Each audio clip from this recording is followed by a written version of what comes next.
இன்னைக்கு மார்னிங் எழுந்ததும் நெல்லிக்காய் குடிக்கல. மாதுளம்பழம் தான் குடிச்சேன்.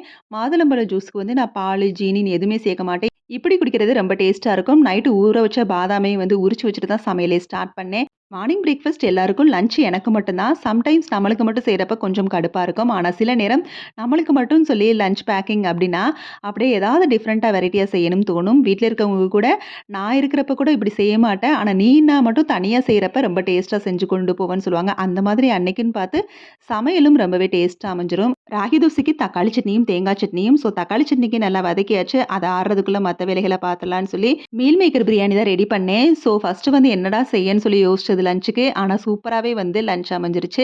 மீல் மேக்கர் பிரியாணி தான். பிரியாணிக்கு எப்பவும் கொஞ்சம் புதினா இலை சேர்த்து போடுறப்ப ரொம்ப டேஸ்ட் குடுக்கும். அந்த ஃப்ளேவர் ரொம்ப நல்லாருக்கும். அதனால புதினா இலைய நான் எப்பவுமே கொஞ்சம் தூக்கலா தான் போடுவேன். அப்புறம் வந்து கொஞ்சமா டீ எடுத்துக்கிட்டாச்சு. கொஞ்சம் 1/4 கப்பாவது டீ எடுத்தா தான் கொஞ்சம் வந்து ரெஃப்ரெஷ் ஆன மாரி ஃபீல் ஆகுது. ஸோ டீ குடிச்சிட்டு வந்து இருக்கிற மத்த வேலைகளையும் பார்த்துட்டு, அந்தந்த இடத்துல எல்லாத்தையும் பிளேஸ் பண்ணிட்டு, சூடா தோசை ஊத்தி சாப்பிட்டாச்சு.